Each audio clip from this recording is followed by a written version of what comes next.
이동형 뉴스 정면 승부. 이동형의 뉴스 정면 승부.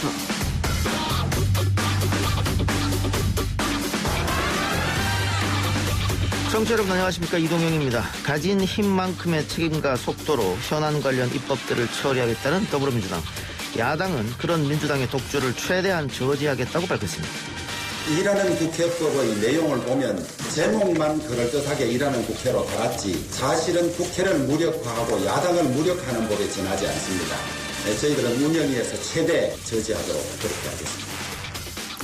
여당 정청래 의원과 야당 김기현 의원이 번갈아 가면서 출연하는 여당 야당. 오늘은 사선 중진의 김기현 의원 모시고 국회 상황과 박지원 국정원장 후보자 등 외교 안보라인 교체와 대검찰청을 달구고 있는 검언 유착 이슈까지 풀어보겠습니다. 법원이 세계 최대 아동 성착취물 사이트 웰컴 투 비디오 운영자 손정우를 미국으로 송환하지 않기로 했습니다. 법원은 아동 성착취 범죄의 근절을 위해서 손정우 씨의 신병을 국내에서 확보해 수사 과정에 활용할 필요가 있다고 판단했습니다. 아동 성착취물 사이트를 운영한 손정우의 미국 송환 결국 하지 않게 되었습니다. 피의자 측의 요청이었던 만큼 사법부를 향한 여론은 싸늘한데요. 최근 N번방 사건 이후로 관련 사안의 처벌에 대한 국민의 목소리가 더해져 여파가 큽니다. 근본적인 해결과 강력한 처벌을 요구하고 있는 한국사이버성폭력대응센터 서승희 대표와 이야기 나눠보겠습니다. 감독은 스캐니와 선수들에게 상습적인 폭행과 폭언을 일삼았으며 주장 선수도 스캐니와 저의 뒷담 따돌림 시키고 폭행과 폭언을 일삼았습니다. 폭행과 폭언을 통해 선수들을 지옥의 구렁텅이로 몰아넣고 정신적인 스트레스로 스스로 무너지게 만들었습니다. 고 최숙현 선수 사건에 대한 추가 증언이 밝혀졌습니다. 동료들의 증언이었는데요. 스포츠계에서 반복되는 폭언과 폭행, 그리고 한 인간에 대한 지독한 공격, 우리 사회의 민낯이 아닐까 걱정됩니다. 온갖 문제 연구소에서 짚어보겠습니다. 오늘 하루 명승건 박사가 빠지고 MC 장원이 함께합니다. 7월 6일 월요일 이동의 뉴스 정면 승부 시작합니다.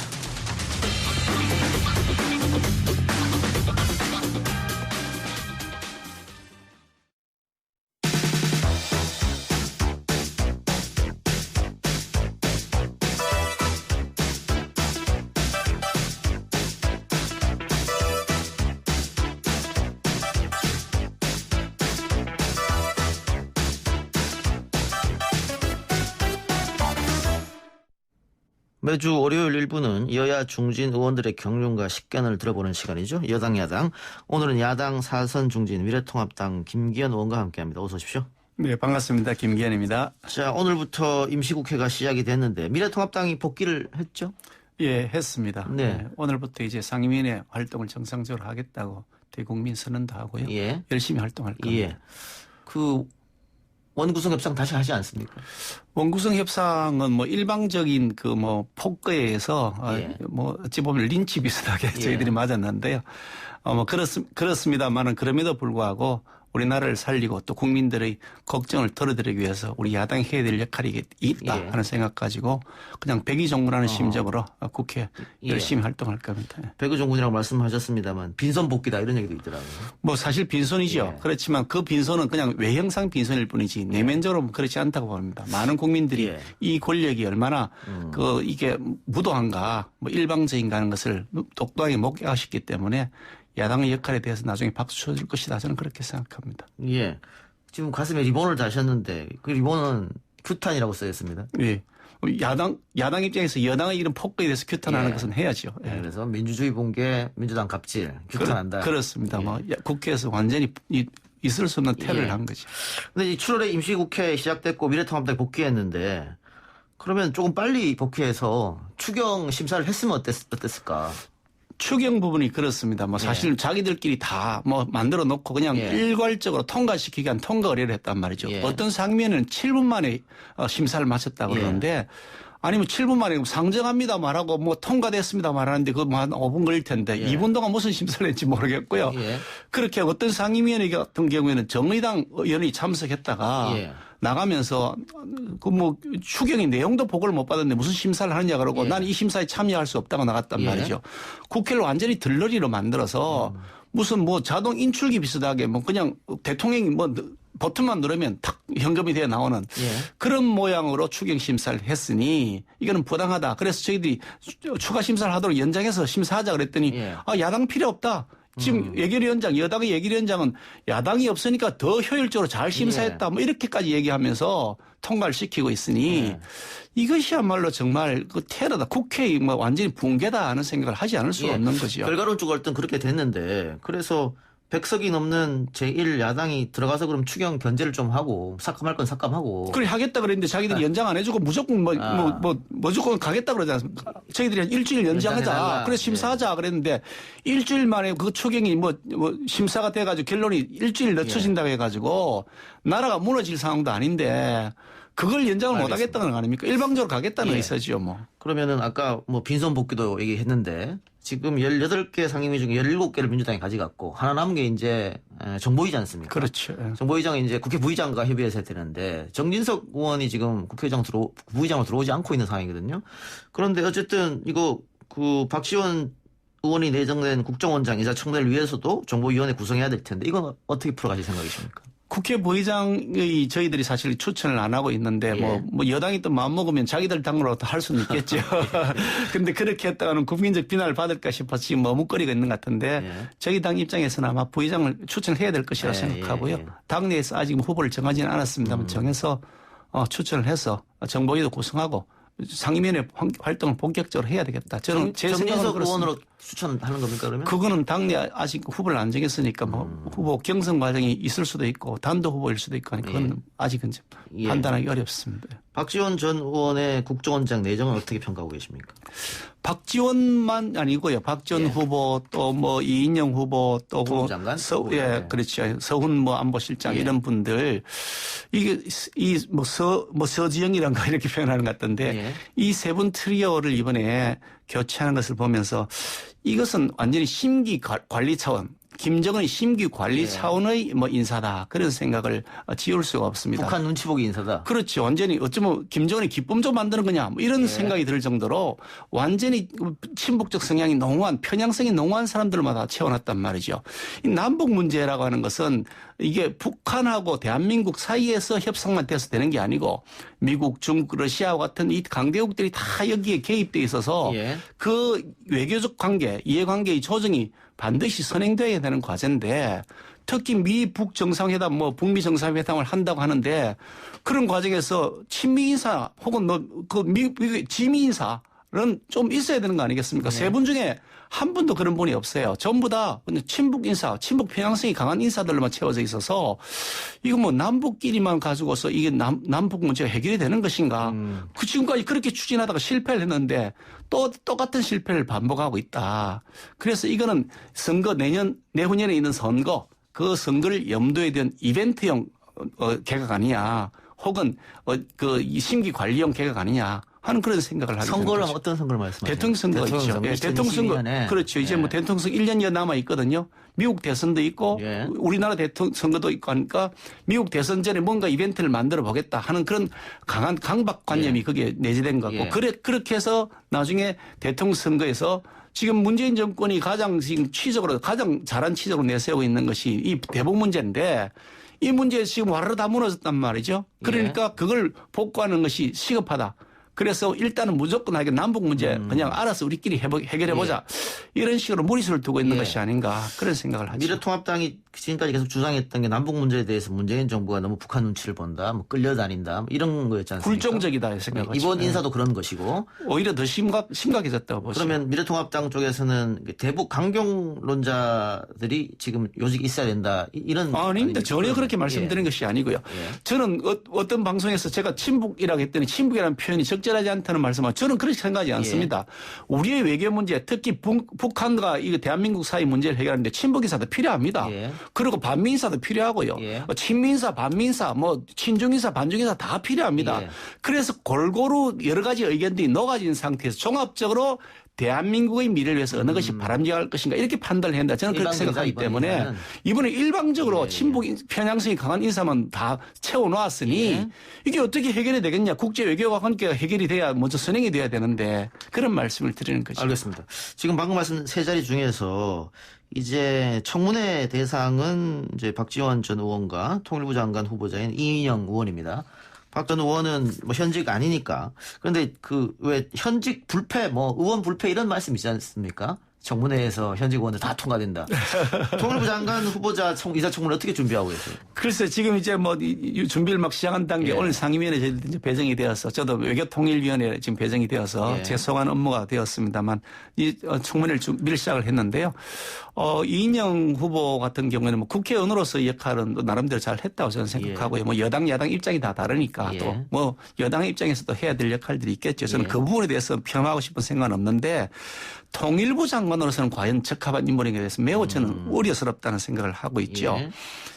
지난번에 뭐 그 고민정 후보 그 지원유셀 그 이인영 의원이 가셨는데 거기에서 그 고민정 후보를 당선시켜 주시면 국민재난지원금 100% 다 드리도록 뭐 노력하겠다. 뭐 전력을 다하겠다 이렇게 하셨는데 이게 이런 그 국민재난지원금 문제를 선거의 전략으로 사용한다는 것에 굉장히 저는 불쾌감을 느끼고 있거든요. 그것도 공개적으로 그것도 그 당시 여당의 원내대표란 말이죠. 그런데 이 대북 문제도 또 그런 식으로 이용하지 않을까 하는 우려를 가지고 있고요.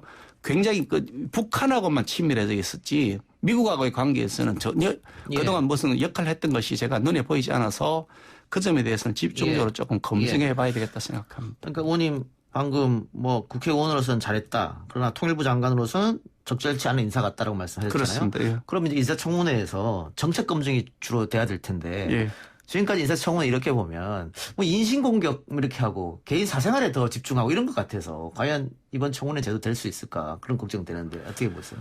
사생활 부분 도덕성 검증도 상당히 필요하지요. 그동안 뭐 그 도덕성 검증에서 탈락한 사람들이 부지기수 아니겠습니까? 그런 점에서 필요하다고 생각하는데 아직 이인영 후보에 대해서는 뭐 도덕성 검증을 위한 자료조사가 지금 안 돼 있기 때문에 이분이 어떤 그런 뭐 사생활 문제에서 검증을 통과하기 어려운 이유가 있는지는 아직 판정할 수가 없습니다. 그러니까 그 점에 대해서는 지금 말씀드리는 건 시기상조이고요. 그런데 그런 과정에서 가령 뭐 지금처럼 이렇게 국민들의 정서를 거스리는 뭐 강남 집 다 팔아라 그래 놔놓고 자기는 뭐 강남에 집 가지고 있고 다 집 두 채 세 채 가지고 있다 가령 그래 되면 그 부분은 국민들 정서상 용납이 안 되지 않겠습니까? 예를 든다면 뭐 그런 형태의 여러 가지 검증들은 다 필요하다고 생각하시죠. 그런데 이거는 뭐 민주당이 집권할 때나 미래통합당이 집권할 때나 마찬가지인 것 같은데 그러니까 너무 이 정책 검증보다는 뭐 사생활 문제로 가서 그 사생활 문제는 비공개로 의원들끼리 하는 그런 방안도 뭐 아이디어가 나왔었지 않습니까? 거기에 대해서 어떻게 생각하세요? 저희들이 여당할 때도 사실 그 문제를 논의를 했었는데요. 결과적으로 최종적으로 저희들이 도입하지 않은 것은 아무리 이 사생활 분야라 하더라도 공적인 활동에 관한 것인데 그걸 국민들에게 알리지 않고 밀실에서 할 수 있겠느냐. 그 당시 우리가 뭐 여당이 추진한다 하더라도 야당이 반대할 입장이었지만 우리 여당 입장에서 보더라도 그것은 바람직하지 않다고 생각한 거죠. 검증 과정에서 주식 투자를 막 그냥 투기하듯이 막 했던 사람, 업무 시간 중에 막 주식 투자를 계속했던 사람, 이런 사람들이 나타나는데 그걸 국민들에게 알리지 않고 밀실에서 검증을 한다. 그거 안 되지 않겠습니까? 다 투명하게 오픈해야 된다. 그러니까 그 부분이 가령 이런 부분들이 있습니다. 인신공격적 사유들이 있는 것이 있습니다. 예를 든다면 자녀가 어떤 그런 뭐 이게 그 정신질환적인 문제로 인해서 군대에 못 갔다 그러는데 그걸 갖고서 막 후벼파서 가족을 망가뜨릴 수는 없지 않냐. 이런 문제들이 있을 때는 여야 간사가 합의를 해서 실제 그것이 맞느냐. 법적으로 문제가 있는지 없는지를 검증을 해보자. 사전에 그 부분에 대해 검증해 그 부분에 대해 클리어됐다 그러면 그건 우리가 건드리지 말자. 이런 형태로 한 적이 있었습니다. 뭐 그런 형태는 저는 바람직하다고 생각하는데 국민 모두의 공부를 일으킬 수 있는 검증 사유에 대해서 밀실에서 하자. 그거는 우리가 여당일 때도 우리가 도입을 하다가 중단한 건데요. 그래요. 자, 인국공 사태, 부동산 정책, 뭐 또 17대 0, 뭐 이런 여러 가지 영향이 한꺼번에 있었을 텐데 최근 대통령 지지율도 빠졌고 민주당 지지율도 빠졌습니다. 미래통합당 지지율은 약간 올랐고요. 이 여론이 미래통합당 쪽으로 이제 좀 조금씩 넘어오고 있다 이렇게 보시는 겁니까? 어떻습니까? 저는 그렇게 생각하지는 않습니다. 예. 지금 여당이 워낙 아마추어 정권이고 이념 과잉 정권이다. 그래서 정부가 모든 것을 통제할 수 있다고 하는 그런 이 환상에 사로잡혀서 부동산 정책도 뭐 인구국 정책도 대통령이 마음대로 딱 방문하면 그 날짜가 기준 일자가 돼가지고 뭐 정규직 전환하는 그런 방침이 되고 부동산 문제도 뭐 오르면 때려잡고 이런 방식으로 정부가 모든 걸 통제할 수 있다고 생각하는 그런 방식으로 아마추어적인 정권, 이념 과잉 정권이어서 지금 문제가 되어서 지지율이 실체가 드러나면서 지지율이 떨어지고 있다고 생각합니다만 그렇다고 해서 우리 당에게 지금 반사적으로 이익이 돌아오고 있다 생각하지는 않고요. 미세하게 뭐 올랐다 그러지만 그건 의미가 있다 생각하지는 않습니다. 우리가 지금 더 실체를 갖추고 수권 정당으로서의 준비가 되어 있도록 스스로를 가다듬는 것이 필요하다고 생각합니다. 죄송한 말씀입니다만 비호감 정당 조사하면 미래통합당이 계속 1위입니다. 그동안 뭐 통계는 그래 나왔다 그러는데 비호감을 줄이도록 노력해야죠. 그래 알겠습니다. 예. 특히 젊은 층에 조금 적극적으로 다가가야 되지 않겠나 그런 노력이 필요합니다. 뭐 공감하고요. 지금 다만 이제 저는 희망을 가지는 것이 이번에 그 21대 국회에 들어온 우리 초선 의원들 뭐 재선 의원들 이렇게 요즘 겪어보면서 굉장히 열공파들이다. 열심히 공부하면서 우리의 미래가 무엇인지에 대해서 나름대로 고민을 많이 하시는 분들이 많다는 생각이 들어서 희망을 가지고 열심히 열공하면서 우리의 실력을 쌓아나가겠습니다. 알겠습니다. 최근 법무부와 검찰이 대립되는 구도가 계속 나오고 있습니다. 윤석열 검찰총장이 무리수를 둔다 이런 얘기도 있던데 혹은 반대로 법무부 장관이 무리수를 둔다 이런 얘기도 있고 어떻게 생각하세요?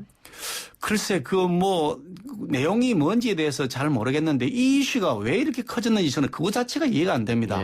내용은 어떤 뭐 사기꾼 비슷한 사람하고 어떤 기자하고 사이에서 어떤 정보를 캐내기 위해서 여권 관련된 무슨 비리 정보를 캐내기 위해서 뭐 서로 간에 얘기가 되었다. 그 과정에서 무슨 검사장 한 사람이 뭐 관여를 했느냐 안 했냐의 문제인데 이것이 대한민국의 법무부 장관과 검찰총장이 저렇게 대립해야 될 그런 중요한 이슈인가? 이게 나라의 뭐 존립과 기반에 관한 것인가? 저는 그 점에서 의문이 있거든요. 그래서 이 이슈가 커진 것이 무슨 다른 배경이 있는 것 같다는 그런 의심을 하고 있죠. 아니 그 제보 의혹이 사실이라면은 선거에 영향을 미치려고 했다 이렇게 볼 수도 있을 것 같은데요. 지금 이 이슈는 선거하고 별 관계가 없죠. 아니 그 당시에. 3월 말이나 4월 초에 유시민 이사장이 관계되어 있는 거를 이야기해달라 그러면 터뜨리겠다 그런 거예요. 근데 터뜨리겠다는 근데 그 녹취록에 보면 그 기자가 낸 녹취록에 이렇게 보면 그게 검사장이 한동훈 검사장이 그렇죠. 동의한 것도 아니고 나는 관심 없다 했다는 건 말이죠. 그러니까. 뭐가 팩트인지 자체도 모르겠어요. 그리고 실제로 검찰이 나서서 막 그걸 추진했다고 하는 흔적도 전혀 지금 없잖아요. 그런 상태에서 이게 뭐 그렇게 대단하다고 이렇게 난리법석인가. 그래서 중앙지검에서 수사를 하는데 지금 윤석열 총장이 그 수사를 수독시켰기 때문에 이거는 윤석열 총장이 자신의 측근을 보호하려고 하는 게 아니냐. 뭐 이래서 지금 시끄러졌는데. 추 장관은 지금 그렇게 주장을 하고 있죠. 그 의원님께서 이거 아예 여야가 다 간섭하지 말고 특검으로 가자 이렇게 말씀하셨어요. 그러니까 이 추미애 장관은 윤석열 총장대로 전문수사단을 중단하라 그랬는데 전문수사 자문단 중단하라 그랬는데 사실은 그 추미애 장관이 장관 취임하고 나서 공문을 내려보내서 전문수사 자문단 활성화시켜서 활용하라고 하는 공문도 내려보냈다는 기사를 봤거든요. 그리고 자기 필요에 따라서 어떤 때는 이거 활용하라고 어떤 때는 중단하라 그런 게 자체가 이현령 비현령이다. 이게 내로남불 아니냐는 의문이 든단 말이죠. 누구의 말이 진실인지 여부를 가지고 국민들이 지금 이렇게 피곤해야 될 이유가 없는 겁니다. 뭐 가령 그게 가다맞다 하더라도 그 강요미수죄라는 죄명인데 강요기수죄도 아니고 강요미수죄입니다. 뭐 죄가 성립되기 전에 중단됐다는 겁니다. 뭐 그런 죄명을 가지고 이렇게 난리법석이냐. 그래서 저는 이 문제에 대해서 여당도 야당도 손 떼자. 그리고 여야가 합의하는 제3의 임무를 그리고 특검으로 내세워 거기에 맡기고 다시 정상으로 복귀하자. 왜 이 문제를 갖고 대한민국이 지금 헌정 질서까지 흔들어대느냐. 여당이 반대할 이유는 없을 것 같은데 어떻게 보세요? 뭐 지난번에 제가 그런 제안을 했습니다만 뭐 여당에서 뭐 TV 토론 나가서 여당 의원한테 제안을 했는데 답변은 없더라고요. 그리고 뭐 특검으로 가면은 뭐 객관성이 보장이 된다고 하면. 그리고 여야 합의에 통해서 이 문제를 가지고 뭐 정치적으로 지금 무슨 대립할 사안이 아니잖아요. 팩트도 아주 간단한 사안입니다. 그러니까 여야 합의해서 특검을 내세워서 특검법을 만들고 그런 다음에 이 이슈는 딱 정리하고 민생 문제 해결하고 지금 부동산 문제 해결하는 것도 당장 시급하죠. 일자리 문제도 시급하죠. 이런 문제들 지금 더 해야 되는데 지금 뭐 하고 있는지 모르겠습니다. 자, 마지막으로 시간이 없어요. 김종인 위원장이 당 밖에 꿈틀거리는 대선 주자가 있다 이렇게 얘기했고 또 당내에서는 당 내에도 있는데 왜 자꾸 당 외 인사를 바라보느냐 이런 뭐 반론도 있었던 것 같습니다. 이 문제는 당 내에도 인사가 있고 당 외에도 인사가 있죠. 예. 저는 우리 김정인 위원장이 당외 인사가 있다고 계속 당외에서만 발굴한 점에 대해서는 저는 굉장히 불만입니다. 어허. 아니 그거 말이 안 되죠. 예. 당내에서 활동하는 사람들에 대해서 아니 그 비대위원장이 나름대로 평가할 수는 있겠지만 그걸 공개적으로 어떤 사람은 된다 안 된다. 아이고 비대위원장이 무슨 권한이 있습니까? 그런 권한을 준 적이 없습니다. 그 점에 대해서는 저는 잘못되었다고 생각합니다만 당외 인사 폭넓게 저희들이 받아들여야죠. 그래서 제 생각은 당내 인사도 좋고 당외 인사도 좋고 적어도 우리의 가치와 공감을 이루는 사람들을 우리가 포용성 있게 받아들여서 이거 뭐 그냥 슈퍼스타 K 뽑듯이 한번 하자. 그래서 이게 총 리그를 벌여서 한 6개월이든지 뭐 이렇게 잡아서 전국을 순회하면서 토론도 하고 그러면서 그중에 옥석을 가려낸 일을 하자. 그렇게 하면서 우리의 가치를 세울 수 있는 후보를 옹립하면 그 후보를 중심으로 해서 일치 단결해서 국민들에게 지지를 호소하자. 저는 그런 생각을 합니다. 당내 인사들이 차기 대권 지지도 살펴보면 여당 인사들에 비해서 너무 안 떠올라서 자꾸 당내 인사 얘기하는 거 아닐까요? 뭐 그런 측면이 있죠. 그러니까 그런 측면에서 보면 저희들이 아직도 여전히 부족한 것은 사실입니다만 조만간 또 기회가 오지 않겠습니까? 따져보면 뭐 문재인 대통령의 경우에도 사실 그거 뭐 저희 당이 그 여야 그 뭐 이게 우리 여당일 때도요 여론조사하면 우리가 늘 앞서 있었거든요. 그러다 갑자기 뒤집어졌습니다. 그리고 순식간에 뒤집어지고 몇 달 사이에 뒤집어진 거기 때문에요. 아직도 뭐 민심의 민심을 끌어갈 수 있는 길이 저희들이 많이 있다고 생각합니다. 알겠습니다. 오늘 출연해서 고맙고 또 2주 있다 또 뵙죠. 예, 고맙습니다. 감사합니다. 예. 1부 수사 마치고요. 2부 기자 언박싱으로 돌아옵니다.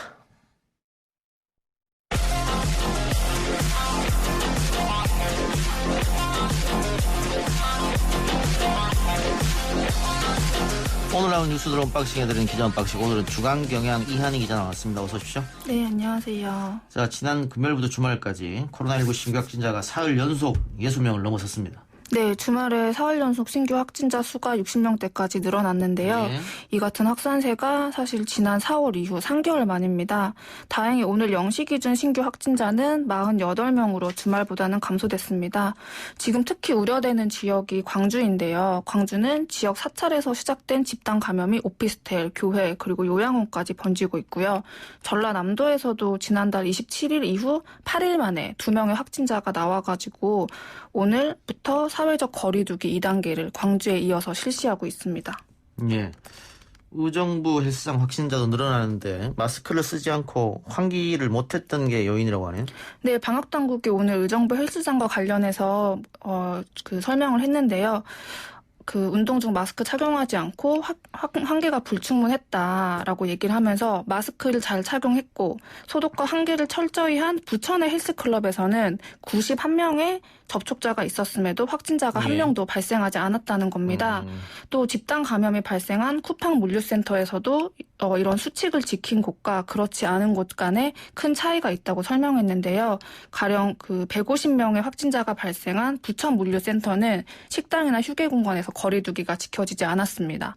반면에 셔틀버스에 정원의 절반만 태우고 또 구내 식당에서도 칸막이를 설치한 덕평 쿠팡 물류센터에서는 추가 감염이 단 한 건도 없었거든요. 그래서 이런 방역당국은 마스크와 환기 같은 기본적인 지침을 잘 지켜야 한다고 당부했습니다. 근데 운동하면서 마스크를 쓰고 하기가 쉽지 않잖아요. 사실 저는 헬스장 문을 여는 것 자체가 좀 이해가 안 됩니다. 네. 그래요. 코로나 때문에 지금 어떻게 할지 참 다시 잠잠하다가 다시 번지는 그런 상황인데 공기로도 전염될 수 있다. 과학자들이 그런 얘기를 했다고요? 네. 주말에 32개국 과학자 239명이 세계보건기구 WHO에 공개 서한을 보냈는데요. 코로나19의 공기 감염 가능성이 있으며 따라서 코로나19 예방 수칙을 변경해야 한다는 내용입니다. 그동안 WHO는 바이러스가 비말 감염이라고 공지를 했는데요. 과학자들은 이번에 비말 크기와 관계없이 공기를 통해서 감염되고 호흡을 통해서 사람이 감염된다 이렇게 얘기를 주장을 했는데요. 만약에 이 공기 감염이 사실이라면 환기가 충분치 않은 장소는 심각한 문제가 됩니다. 또 사회적 거리 두기를 지킨 실내에서도 무조건 마스크를 착용해야 합니다. 예, 치료제가 나오지 않는 이상 계속 코로나19는 우리랑 함께 간다 이렇게 보면 되겠군요. 네. 예. 그래서 방역 수칙을 지키는 것이 굉장히 중요하다 이렇게 말할 수 있겠습니다. 최숙현 선수 사망 사건과 관련해서 문화체육관광위원회가 오늘 오전 긴급 현안지를 열었습니다. 장관과 대한체육회장도 나왔고 가해자로 지목된 사람들도 나왔죠. 네. 어떤 얘기가 나왔습니까? 네, 일단 문제가 됐던 거는 그 장관과 대한체육회장이 이 가해자에 대한 아무런 정보가 없었다는 겁니다. 오늘 질의에서 선수가 사망에 이르기까지 대한체육회가 어떠한 결론도 내리지 못했다는 점이 문제로 지적됐고, 또 장관은 이 사건을 언제 인지했냐라고 묻는 질문에 언론 보도를 보고 알았다라고 답했습니다. 예. 팀닥터 안모 씨를 묻는 질문에도 장관과 대한체육회장 모두 이 부분에 대해선 정보가 없다라고 말을 해서 도종환 문체부 위원장이 국회에 나오면서 어떻게 가해자에 대한 정보가 없다는 말을 할 수가 있냐. 이 자리에 나온 책임 있는 사람들이 그런 정보를 모르면 어떻게 회의를 진행하겠냐라고 하면서 언성을 높이기도 했습니다. 또 가해자로 지목된 그 감독과 팀 주장 그리고 동료 선수들도 입장을 밝혔는데요. 폭행과 폭언 혐의를 모두 부인했습니다. 그 김규봉 경주시청 감독은 선수 폭행이 일어났던 사실을 몰랐던 부분에 대해서는 자신의 잘못을 인정하고 사과한다라고 말했는데요. 즉 자신은 폭행이나 폭언을 한 적이 없지만 감독으로서 관리 감독을 제대로 못했기 때문에 그 부분은 사과한다는 내용이고, 장윤전 전 주장도 폭행을 한 적이 있냐는 질문에 그런 적이 없다라고 말을 했고, 고인에게 사과할 마음이 있냐는 질문에는 같이 지내온 시간이 마음 아프지만 일단 조사에 성실히 임했다고 답했습니다. 그런데 이날 동료들이 기자회견을 했잖아요. 근데 처벌 1순위는 장윤정 선수라고 말해서 좀 더 지켜봐야 할 것으로 보입니다. 지금 고 최숙현 선수나 네. 녹취록도 나와 있고 일기장도 있고 네. 또 동료 선수들도 폭행한 거 맞다. 네, 증언이 우리도 오늘. 당했다. 네. 이렇게 되는데 지금 가해자들은 폭행한 적 없다고 하니까 네. 맞은 사람은 있고 때린 사람은 없는 그런 상황이네요. 네, 그렇습니다. 조사가 좀 더 필요할 것 같습니다. 알겠습니다. 윤석열 검찰총장이 오늘 오전 전국 검사장 회의 결과를 보고받았는데 오늘을 윤 총장 입장이 안 나올 것 같네요. 오늘 시간이 벌써 지나서 많이. 네, 다들 아시겠지만 간단하게 설명드리면 지난 금요일 날 무려 9시간 동안 회의가 진행됐고 오늘 오전에 그 보고서가 갔습니다. 총장에게. 어떤 내용이 담겼는지 아직 공식적으로 확인된 바는 없는데 전문 수사 자문단 소집을 중단하라는 것에 대해서는 일단 검사장들이 크게 이견이 없는 걸로 알려졌습니다. 다만 총장이 수사 지휘와 감독을 하지 말라는 거는 위법 지시가 있기 때문에 법무부에 재고 요청을 해라, 이런 의견이 나온 것으로 보이고요. 사실 이게 어떤 입장을 표명하든 윤 총장 입장에서는 영향이 되게 크기 때문에 고민을 오래 할 수밖에 없어서 당장 아까 말씀하신 대로 오늘 입장 나오지 않을 것으로 보이고요. 윤 총장이 지금 검사장들뿐만 아니라 법조계 원로 등의 의견도 청취하고 있다고 합니다. 예. 어떤 결과를 윤 총장이 내놓더라도 논란은 되는 건 당연한 네. 건데 약간 이해가 안 되는 게 검사장 회의가 법적 효력이 있는 것도 아니고 그렇습니다. 법령으로 이거를 모집하는 것도 아니지 않습니까? 네. 윤석열 총장이 본인이 그냥 다 모여서 의견 내보라는 거잖아요. 네. 근데 우리 언론이 마치 법적 효력이 있는 것처럼 왜 이렇게 쓰는지 모르겠어요. 약간 이례적인 사건이라서 그렇게 좀 하는 것 같긴 한데 네, 총장 입장에서는 걱정이 되니까 다양한 의견을 듣는 게 아닐까 싶습니다. 그래요. 알겠습니다. 하나만 더 해볼까요? 민주당의 새 지도부를 뽑은 8.29 전당대회. 이낙연 의원과 김부겸 전 의원의 양강 대결로 치러지게 됐네요. 네, 그 당권 주자로 이제 꼽혔던 홍영표 의원에 이어서 어제 우원식 의원도 불출마를 선언했습니다. 의 의원이 어제 그 차기 당대표는 대선 경선의 관리자를 선출하는 성격이라고 생각을 했는데 유력한 대권 주자들이 당대표 출마를 하면서 자신이 구상한 전당대회 성격이 달라졌다. 그래서 이제 공정한 관리자가 대선 주자들과 경쟁하는 상황 자체가 매우 모순적이면서 난감한 일이 됐다면서 불출마 입장을 밝혔습니다. 사실상 이번 전당대회가 대선 전초전 성격을 띠게 됐다는 것으로 해석할 수 있고요. 전당대회 구도가 이제 양자로 정리되면서 이낙연 의원과 김부겸 전 의원도 빠르게 움직일 거다, 이런 얘기가 나오고 있습니다. 예. 이낙연 의원은 대세를 굳힌다, 이런 차원일 테고, 김부겸 전 의원은 7개월짜리 당대표가 어디 있느냐. 그렇죠. 내년 3월에 이제 나와야 되기 때문에. 자신은 2년 임기를 다 채우겠다. 네. 뭐 그런 거죠. 네. 예. 당내 최대 계파인 친문이. 그러니까 왜냐하면 이낙연 전 의원이나 김부겸 전 의원이나 비주류이기 때문에. 네. 당내 최대 계파인 친문이 어떤 선택을 하느냐. 네. 그것도 관심거리겠습니다. 네, 그렇습니다. 알겠습니다. 자, 오늘 기자 언박싱 여기까지 하고요. 오늘 이한희 기자 마지막 시간이라고요? 아, 네. 너무 멀어서 못 나온다고요? 아, 네. 제가 여기 저희 집에서 1시간 반 정도 걸려서 네. 그동안 1시간 반 정도 걸려서 기자 브리핑 하느라고 수고하셨습니다. 아, 네, 감사합니다. 다음 주부터는 YTN TV 프로그램이죠. 뉴스가 있는 저녁. 변상욱 앵커가 매주 한 번씩 네. 나오게 됐습니다. 너무 잘 됐다고 생각합니다. 네. 예, 여러분들 많이 변상욱 앵커 사랑해 주시고 지금까지 이한희 기자 수고하셨습니다. 네, 감사합니다.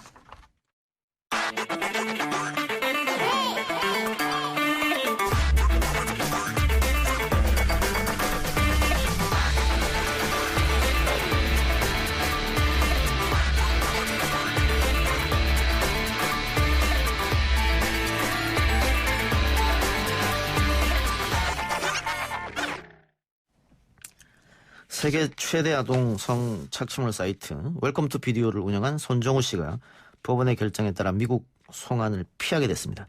미국으로 송환되면 국내 수사에 영향을 줄 수 있다는 게 이유였는데요. 앞서 손정우 씨는 아동 성 착취물 사이트를 운영한 혐의로 징역 1년 6개월을 선고받아 지난 4월 형기를 마친 상황이었습니다. 이대로 그럼 석방되고 끝나는 걸까요? 한국사이버 성폭력 대응센터 서승희 대표 연결해서 이야기 나눠보겠습니다. 대표님 나와 계십니까? 네, 안녕하십니까. 자, 법원이 손정우를 미국으로 송환하지 않기로 결정했는데 혹시 예상하셨어요? 사실 법무부에서도 의지를 표명했기 때문에 이번 사건을 송치하지 않겠다는 결정이 나왔다는 것이 의외이기도 하고 예. 그리고 많은 시민들이 분노하고 계신 상황으로 보입니다. 예. 어떤 이유로 법원이 송환을 거부했을까요? 손정우 측에서 예. 인도가 필요하지 않다라고 주장했었던 내용들은 다 기각되었지만 그럼에도 불구하고 손정우가 국내에 남아있을 시 남은 사건들에 그러니까 손정우 그 웰컴 투 비디오 사건과 관련된 다음 사건들을 처분하는 데 있어서 국내에 도움이 될 수 있다라는 사법부의 재량권으로 이 인도 결정을 거부하게 되었습니다. 예. 근데 우리 국민들이 송환 거부에 대해서 분노한 이유가 미국으로 가게 되면 엄청난 형량을 받을 거다. 이건 뭐 당연한 사실이고요. 그런데 우리 사법부에서 이 손정호에 대해서 솜방망이 처벌을 했기 때문에 1심에서는 집행유예였고 2심에서 1년 6개월. 그 많은 피해자가 있는데 이렇게 너무 솜방망이 처벌한 거 아니냐. 그런 것 때문에 분노한 거 아니겠습니까? 맞습니다. 그것이 가장 핵심적인 지점이라고 생각되는데요. 사실 사법부가 국민들로부터 신뢰를 잃은 것이 핵심이고 그 신뢰를 잃은 책임조차도 사법부에 있다는 것을 예. 여실히 보여준 사건이라고 생각됩니다. 그래서 2심에서 1년 6개월형을 받은 것부터가 이제 문제의 시작인데요. 사실 국내에 있는 기존의 법률, 그러니까 아동청소년 이용 음란물의 제작 배포 등에 관한 법률의 1항에 제작 수입 수출 이 조항이 적용되었다면 최대 무기징역까지 선고받을 수 있는 사건이었거든요. 그런데 1년 6개월밖에 형이 나오지 않았기 때문에 많은 국민들이 공분을 하고 이것이 이제 불합리한 처사다라고 공감을 할 수밖에 없는 것 같습니다. 예. 근데 뭐 우리 양형 기준이라는 게 있으니까 뭐 다 국내 수사를 위해서 석방했다 하더라도 역시 형이 나중에 뭐 가형되거나 그러지는 않을 것 같단 말이죠. 그렇죠. 사실 이미 그 손정우 씨에 대해서는 이미 처분이 났다라고 1년 6개월로 났다라고 보시는 게 맞을 것 같습니다. 그래서 그 이후에 추가적인 수사나 재판이 열리는 계획이 있는지에 대해서는 그런 이제 맥락을 두고 염두에 두고 한 이야기인지 재판부에 다시 확인해 볼 필요가 있지만 일단 이번 사건 관련해서는 손정우 씨가 1년 6개월 형을 받은 것으로 사건이 끝났다라고 볼 수 있겠죠. 예. 혹시 추가적으로 수사나 재판이 열린다고 하더라도 1년 6개월 이상은 나오기 어려울 테고 뭐 그럴 걸 텐데. 그렇지는 않을 것 같습니다. 그렇습니까? 이제 뭐 별건으로 사건이 구성돼서 다른 법률 조항이 적용될 수 있다면 충분히 적극적으로 해석해서 처분받을 수 있겠지만 사실 그런 계획이라든지 그런 것이 가능할지 여부는 추가적인 확인이라든지 사건 진행 상황을 봐야 할 것 같습니다. 우리 국민이니까 우리 사법부에서 판결하는 게 맞다 이런 의견도 있는 것 같은데 거기는 어떻게 생각하세요? 사실 이번 그 판결문을 그 결정문을 통해서 재판부에서도 이번 송 씨에 대한 처분이 범죄인 인도를 할 수 있는 충분한 사안이다라고 이미 판결문에 적혀 있거든요. 그렇기 때문에 사실 송환을 하는 것 자체에는 문제가 없었다. 법리적으로도 그렇게 판단이 됩니다. 다만 사법부의 재량으로서 송환을 하지 않겠다라는 결정이 이루어진 것이죠. 어쨌든 법원이 송환부를 결정하면서 손정우 씨가 그대로 석방이 됐지 않습니까? 예. 피해자들은 여전히 고통받을 텐데 특히 이 사건이 가슴이 아픈 것이 미성년자 피해자들이 너무 많아서 이게 이 가해자가 이렇게 자유의 몸으로 풀려나는 게 맞나 싶기도 한데. 네, 이번 사건 같은 경우에는 굉장히 나이가 어린 아동 청소년의 그 성착취물까지도 적극적으로 유통이 되었고, 그리고 손 씨가 본인이 이런 아동 청소년 성착취물을 보기 위해서는 그 사이트에 본인이 제작한 영상을 업로드해야 그 사이트에 가입할 수 있도록 사실 제작을 유도하기도 했거든요. 그렇기 때문에 이와 같은 1년 6개월 형을 받고 지금 석방이 된 것 자체가 당연히 이제 저 또한 납득할 수 없고 많은 국민들께서도 납득할 수 없고 이와 같은 처분으로 사건이 끝났다는 것에서 사법부에 굉장한 반성과 책임이 필요하다고 생각합니다. 근데 이제 또 엠번방 사건이 또 있지 않습니까? 재판이 줄줄이 대기 중인데 그 엠번방 사건에서도 가해자들이 형량이 그렇게 많지는 않을 것이다 이렇게 얘기하는 사람들도 있더라고요. 어떻게 보세요? 사실 엠번방 사건에서는 조주빈 같은 경우 조주빈도 같은 아청법 제11조의 1항이 제대로 적용된다면 최대 징역이 무기징역까지 가능하거든요. 그래서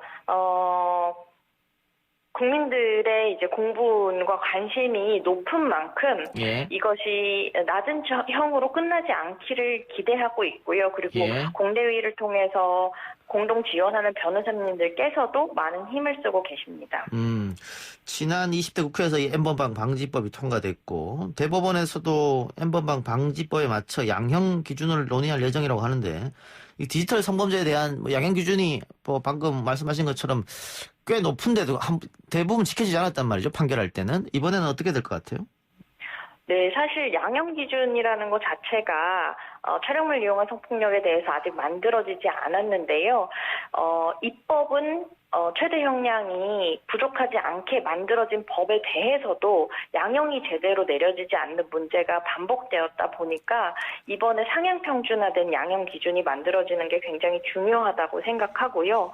그래서 디지털 성범죄 관련해서 이전까지 사실 이것이 중한 범죄다라고 사회적으로 인식되지 않고 또 재판부에서도 그런 미약한 판결들이 이어졌기 때문에 이번에 양형 기준을 만드는 것과 함께 재판부 전체의 성인지 감수성 혹은 이 촬영물을 이용한 성폭력이 여성들에게 어떠한 심각한 범죄로서 다가오는지 인식하고 제대로 된 형량을 내리는 것이 필요하다고 생각됩니다. 가해자들의 처벌은 뭐 처벌대로 해야 될 건 당연한 일인데 이게 그 사이버 성폭력 사건의 특성상 피해자들이 피해를 입은 게 이 사이버 안에서 영원히 떠돌아다니는 게 가장 큰 문제 아니겠습니까? 네. 잊혀질 권리도 있는 것인데 그런 대책은 어떻게 좀 마련되고 있습니까? 그것을 삭제 지원하는 기관이 뭐 저희 단체도 있고요. 그리고 여가부 산하의 디지털 성범죄 피해자 지원센터도 있습니다. 근데 사실 삭제라는 것은 사후적인 조치이기 때문에 삭제의 지원에 대한 국가적인 대응책을 잘 마련하는 것도 중요하겠지만 애초에 이와 같은 범죄가 기획되거나 실행되지 않도록 제대로 된 처분이 이루어지는 것도 중요한 포인트라고 생각됩니다. 미국 현지에서는 웰컴 투 비디오 이용자가 징역 5년을 받았는데 지금 손정우 같은 경우에는 이용자가 아니고 이걸 개설한 사람이지 않습니까? 예. 그럼에도 1년 6개월 받았으니까 너무 많은 차이가 난다. 이런 생각이 들고. 알겠습니다. 끝으로 하고 싶은 말씀은 하시기 바랍니다. 네. 지금까지 많은 국민들이 이미 이제 여성폭력 관련해서 사법부가 제대로 된 판결을 내리지 않는다라는 공감대가 형성돼 있었지만 이번 사건을 통해서 다시 한번 분노하는 계기가 될 것 같습니다. 사법부는 이와 같은 결과에 대해서 굉장히 충분한 반성과 통감과 책임을 지는 태도가 필요하다고 생각됩니다. 알겠습니다. 대표님 오늘 말씀 고맙습니다. 네, 감사합니다. 네. 지금까지 한국사이버성폭력대응센터 서승희 대표였습니다. 1, 2부 순서 마치고요. 6시 뉴스 듣고 저는 6시 10분 3부로 찾아뵙겠습니다. 안 들려 들을 뉴스 없어 아무 뉴스도 귀에 들어오지 않아 듣고 또 들어도 들을 뉴스 없어 만든 게 이프로야 이동영의 뉴스 정면 승부.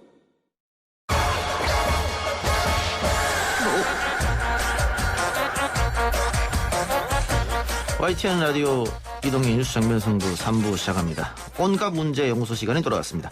통제되지 않은 집단지성으로 우리를 둘러싼 온갖 문제의 실마리를 풀어봅니다. 충격적 구성학번 김기태 미국 변호사, 이 시간이 최고의 컨디션 최영일 시사평론가, 그리고 오늘은 명승권 박사를 대신해서 방송인 MC 장원 나왔습니다. 어서 오십시오. 안녕하세요. 반갑습니다.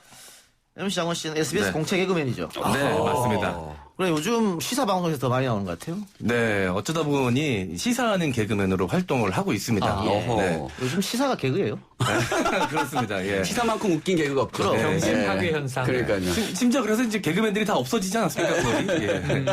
예, MC 장원 요즘에 MBC, TBS, OBS 네. 여러 군데 나오고 있는데 네. 우리 프로는 처음 아닙니까? 네, 처음입니다. 저 작가님한테 섭외 전화가 와서 굉장히 좀 깜짝 놀랐고 좀 무거운 마음으로 지금 참석했습니다. 개인적으로 이동영 진행자님을 제가 거의 아버지처럼 생각하거든요. 개인적으로. 나이가 그렇게 아닌데.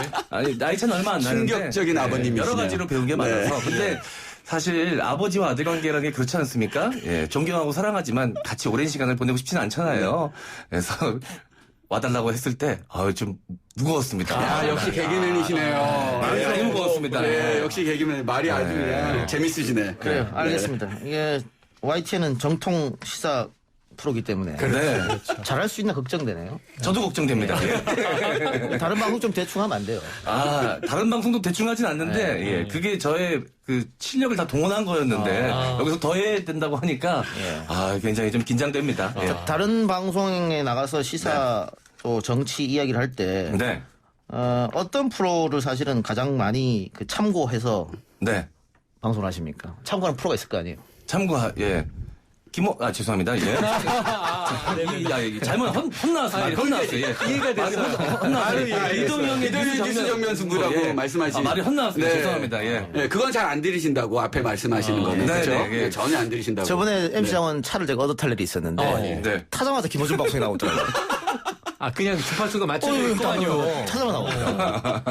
항상 94.5. 굉장히 화를 낸 적이 있었습니다. 그 이후로 이제 YTN에 고정이 되어 있는데 그 뒤로는 제 차를 타질 않으십니다.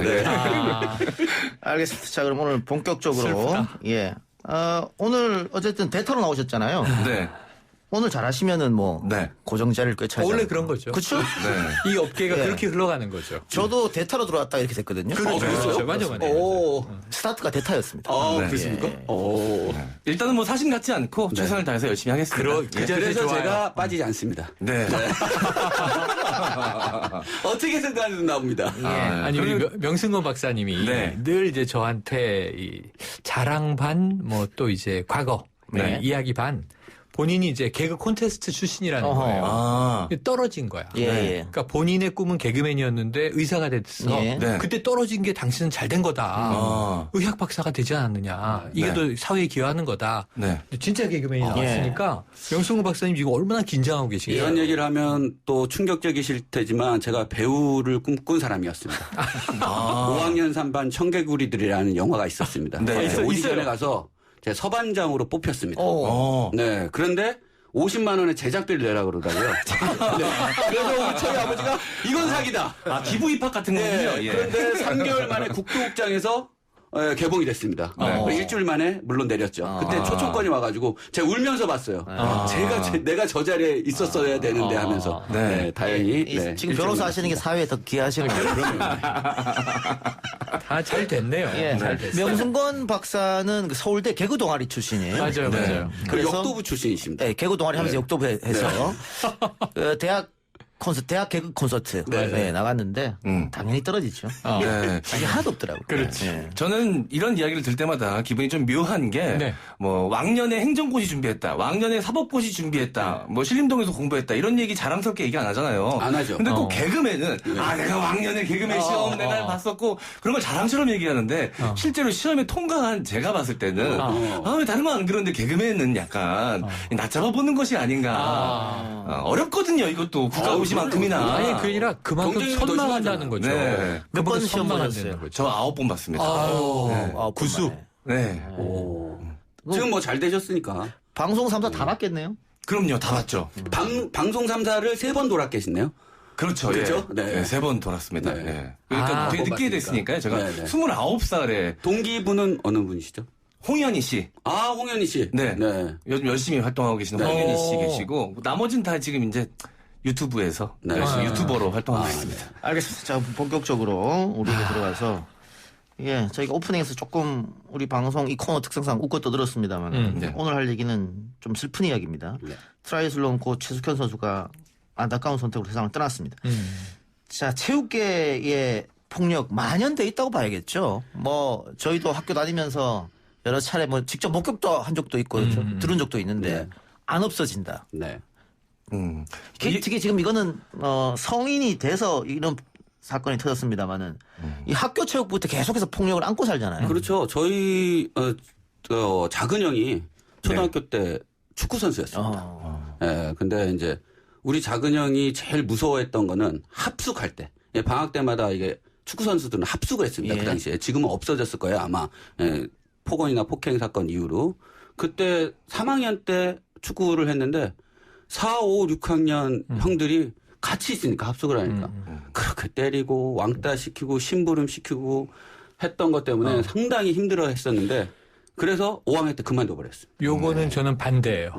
왜냐하면 지금 93학번 김기태 변호사의 형님이면 그 이전 세대잖아요. 그러니까 저도 요즘에는 제 군대 생활 시절을 지금의 군대 병영에 대입하지 않아요.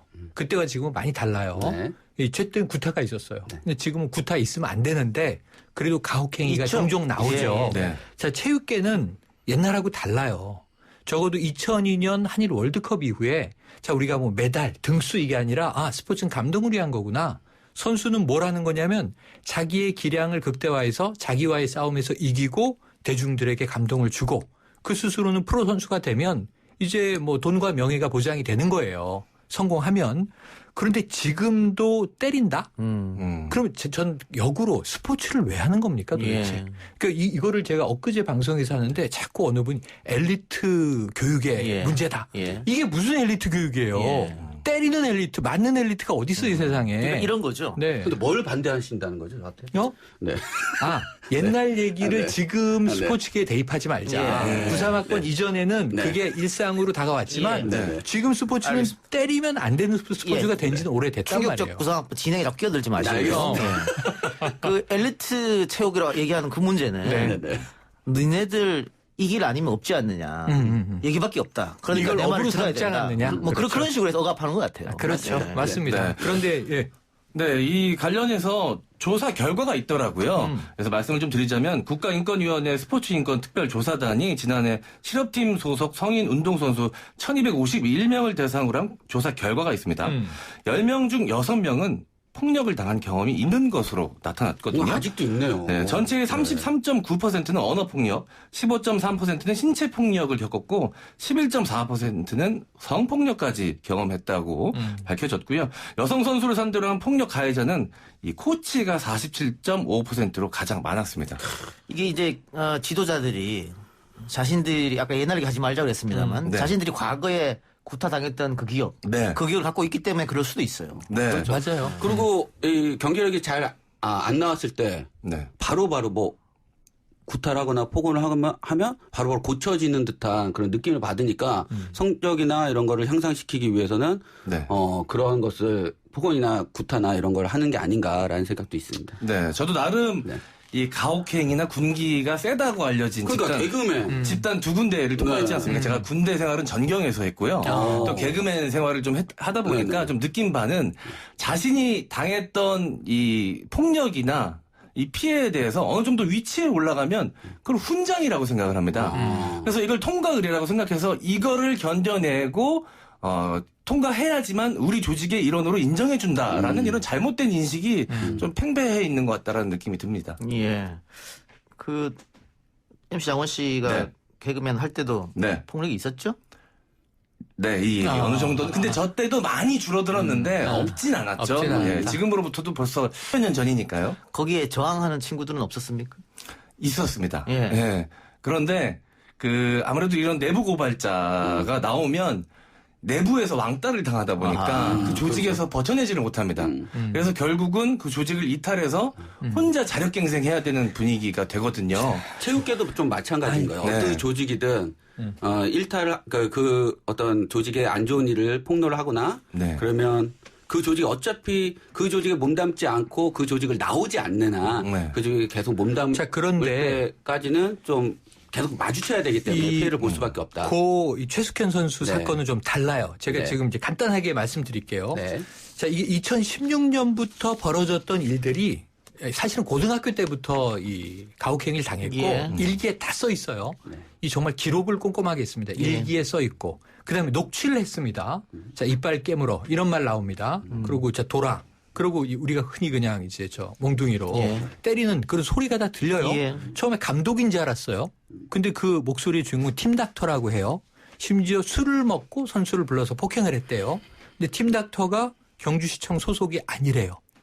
이 급여를 선수들이 돈을 모아서 줬대요. 네, 맞습니다. 자, 그럼 우리가 물리치료가 좀 필요해. 우리는 몸을 격하게 쓰는 운동이잖아. 그 있으면 좋지. 그럼 이게 시청 고용 못한대. 그럼 우리가 돈 내서 그냥 우리 이 근육도 풀어주시고 이제 건강도 체크해 주시고. 근데 그 사람한테 맞습니까?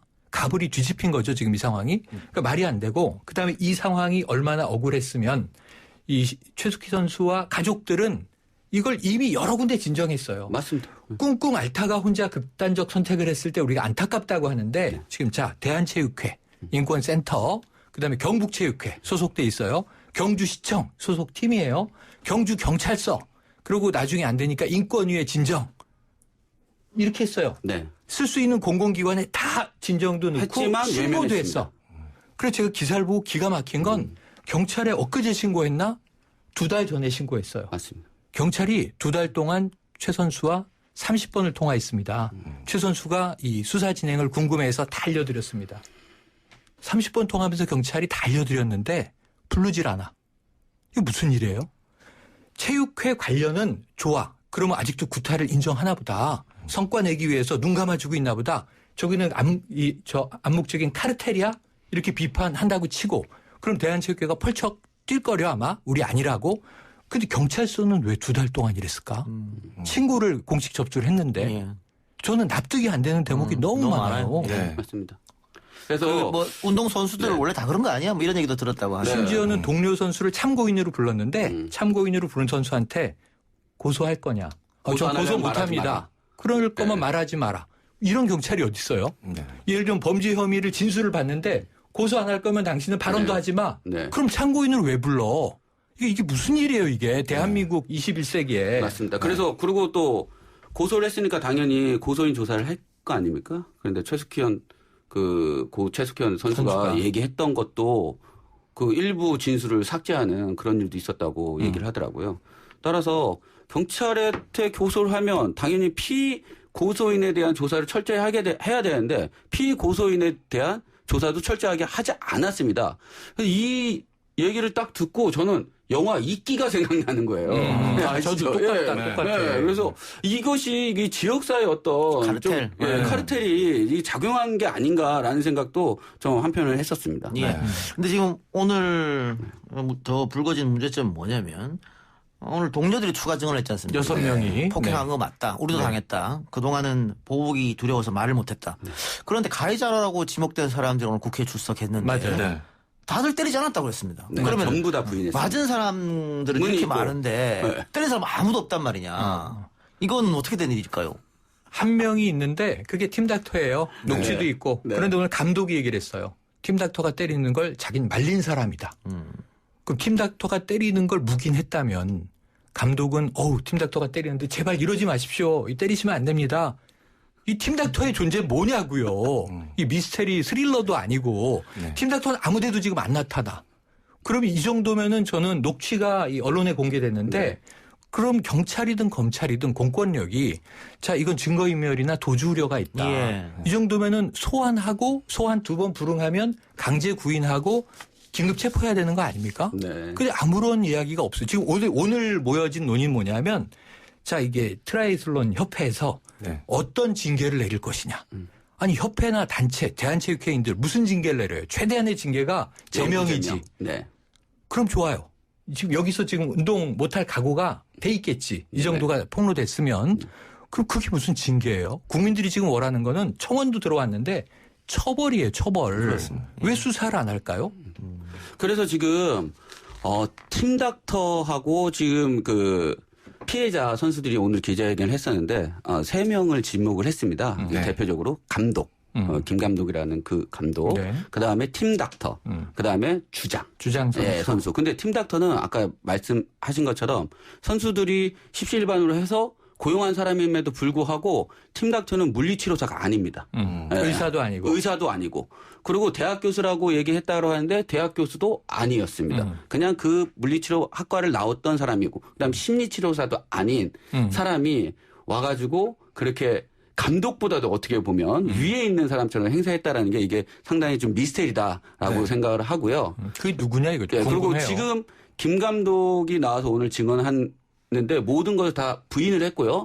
지금 말한 것에 따르면 검찰 수사를 받고 있기 때문에 지금 말할 수 없다라는 이 원론적인 얘기만 하고 있습니다. 근데 이것이 왜 그러냐?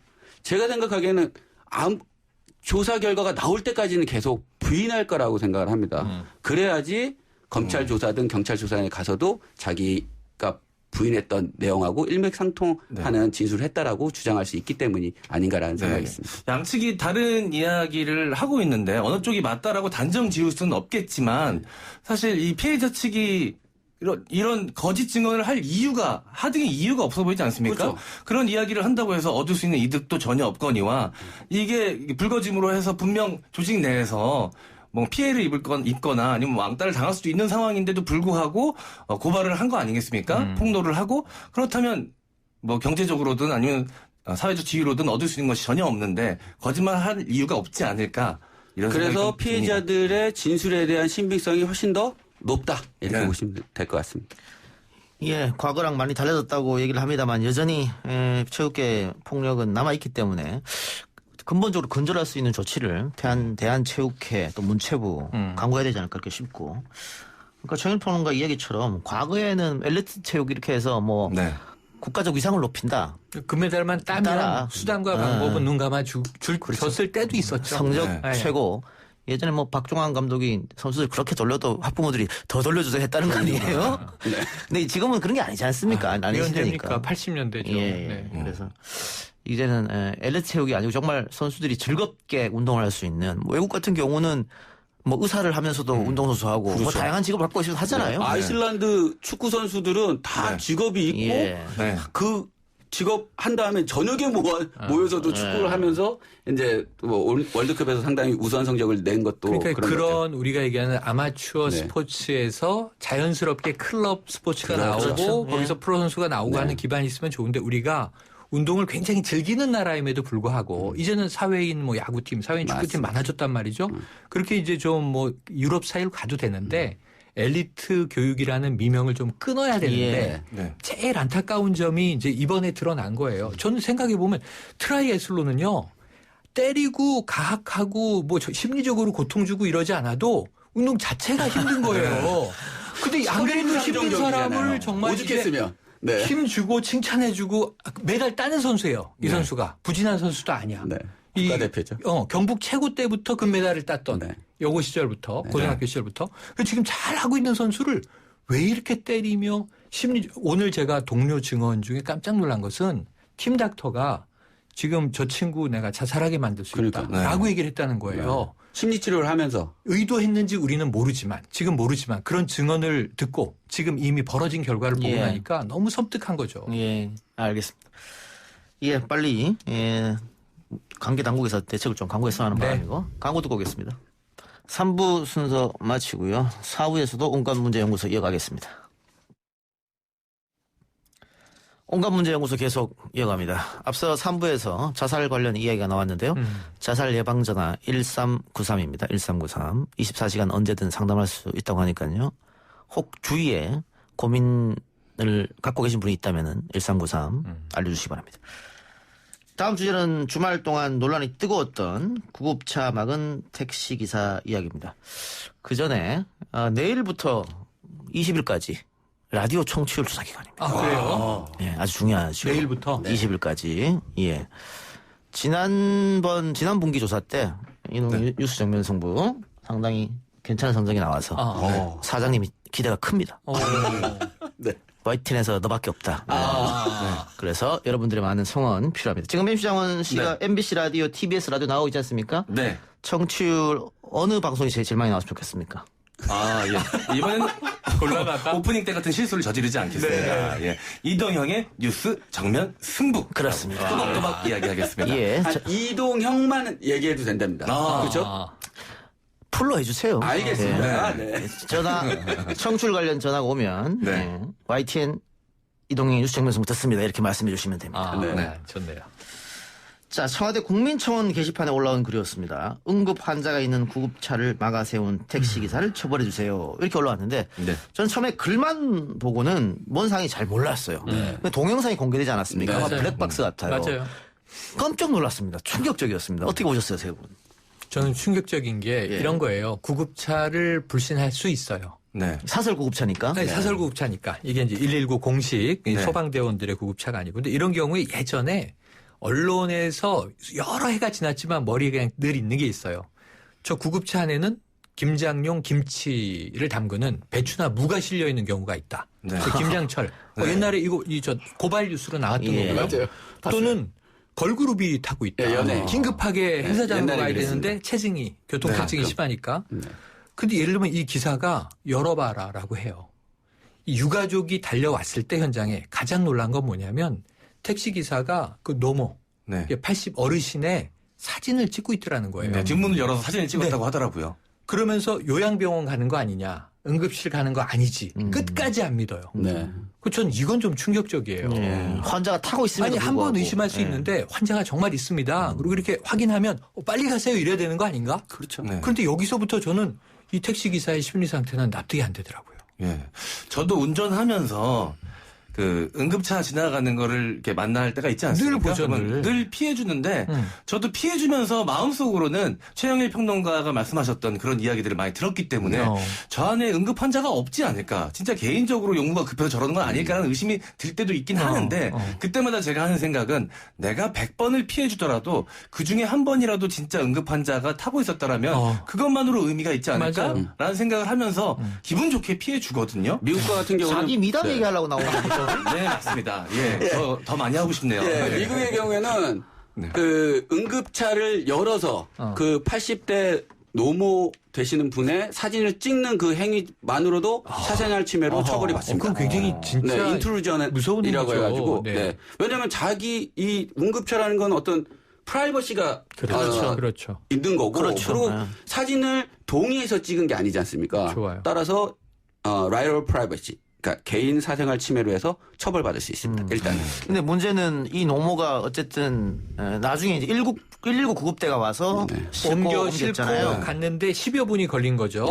그리고 그로부터 5시간 후에 사망을 하신 거예요. 그러면 법적으로 처벌하려면 인과관계가 증명이 돼야 되잖아요. 그러니까는 택시기사의 이 응급차 지연 행위와 그다음에 돌아가신 이 사인과의 인과관계를 반드시 증명을 해야 되는데 이게 증명하기 힘든 게 이 사건이 발생한 게 6월 8일 3시 15분경입니다. 그리고 이게 청원이 올라온 게 7월 3일입니다. 그래서 한 달 정도의 기간이 있고 이미 장례까지 치르셨기 때문에 부검이나 이런 걸 통해서 사인을 밝혀야 되는데 그러지도 못하고 이거 참 난감한 입장에 지금 피해자분 입장에서는 난감한 입장에 처했다고 보시면 됩니다. 아직 사과조차 없었다. 전혀 사과도 없다고. 그리고 그 돌아가신 할머님께서 폐암 4기 환자셨다고 하더라고요. 그 택시기사 입장에서는 어차피 목숨이 위태로운 분이었다. 내가 막지 않아도 원래 생명이 좀 위태위태 하셨던 분이다라고 주장을 한다면 그 또 인과관계를 증명하기 어렵지 않습니까? 면피하기 위해서 맞습니다. 그럴 수 있을지 모르지만 저는 한 달 후에 국민청원이 올라온 것도 이해는 돼요. 뭐냐면 이 유족분의 말씀이 이게 육성 녹취로 언론에 계속 나오고 있는데 그 마지막 장면을 잊을 수가 없다는 거예요. 사람은 누구나 죽어요. 그런데 언제 어디서 어떻게 죽느냐가 중요한 거예요. 특히 사망한 사람은 이 세상에 없으니까 전 모르겠어요. 근데 남아있는 가족들은 부모든 형제든 자식이든 그 마지막 장면이 뇌리에 계속 있는데 이 유가족은 그 마지막 장면을 잊지 못하는 거고 만약에 저런 일이 발생하지 않고 우리 부모님이 병원에 응급실에 가셨다면 지금 살아계시지 않을까라는 생각을 하게 되는데 그것을 가름짓는 게 골든타임이라는 겁니다. 근데 이 10여 분이 골든타임에 개입했는지 안 했는지 의학적으로 우리는 알 수 없지만 유가족의 마음에 이건 평생 남아있을 거예요. 그렇겠죠. 이건 큰 트라우마예요. 그래서 저는 한번 이것을 좀 판단해 주십시오라고 국가에 구해볼 만하다 이런 생각이 듭니다. 예. 근데 어쨌든 인과관계가 있느냐 이게 더 중요할 텐데 일단은 업무방해죄로 경찰이 혐의를 적용했다. 네네. 너무 약한 거 아닙니까, 그러면? 좀 약하죠. 당연히 약하고요. 그러니까 세 가지인데 하나는 업무방해죄, 그다음에 또 하나는 의료법, 그러니까 응급 의료에 관한 법률 위반 제12조에 대해서 그거를 지금 할 수가 있고요. 그다음에 미필적 고의에 의한 살인이 가능하냐 이 여부를 따져봐야 되는데 응급 의료인에 관한 법률 의하면 이게 적용이 안 될 가능성이 아주 높습니다. 왜냐하면 이게 응급차가 민간 사설 응급차였거든요. 그러면 그 운전하시는 분이 응급 의료 종사자이거나 의료 기사여야 되는데 그렇지 않을 가능성이 높다. 따라서 응급 의료에 관한 법률 제12조가 적용되지 않을 수도 있다. 하나. 그다음에 이게 살인죄에 해당하느냐. 또 미필적 고의에 의한 살인에 해당하느냐인데 우리가 미필적 고의가 가장 처음 나왔던 큰 사건이 이 삼풍백과전 사건입니다. 그래서 그러니까 미필적 고의라는 거는 내가 살인에 대한 고의는 없었지만 내가 행위를 안 함으로 인해서 죽음에 이를 수 있다라는 인식은 가질 수 있었다. 그래서 그 피해자가 사망에 이르렀다라는 어떤 그 인과관계가 규명이 돼야 되는데 여기에서는 미필적 고의로 받아들이기가 쉽지 않은 게 첫 번째는 너 이거 내가 다 책임질게. 하지만 이거 중환자 아니지 않느냐. 그러면서 내가 119 불러줄게. 그래서 119를 또 불러줬어요. 그렇기 때문에 이게 고의가 인정되기가 쉽지 않은 케이스다라고 보시면 될 것 같습니다. 그럼 지금 방금 말씀하신 것 중에 제가 이해가 안 되는 게 죽으면 자기가 책임지겠다. 뭘 어떻게 책임진다는 겁니까? 그러니까요. 근데 그 말을 계속 반복해서 한단 말이에요. 택시기사가. 이해가 좀 안 가더라고요. 그러니까 이게 아까 불신이라고 이야기한 게 이 사람이 이야기한 것의 맥락을 쭉 분석을 해봤어요. 그럼 이제 죽으면 책임질게. 안에 환자 없지? 이거 응급 상황 아니지? 응급실 가는 거 아니지? 그러면서 나도 예전에 구급차 운전해봐서 아는데 그렇게 이런 이야기를 하면서 맞습니다. 그리고 끝에는 어르신을 확인하고 나서는 요양병원 가는 거 아니냐? 이렇게 따져 물어요. 그리고 119에 실어 보내고 교통사고 처리를 했겠죠. 근데 문제는 말씀하신 대로 국민들이 공분을 한 게 죽으면 내가 책임질게예요. 그 말은 지금 다 확인이 돼요.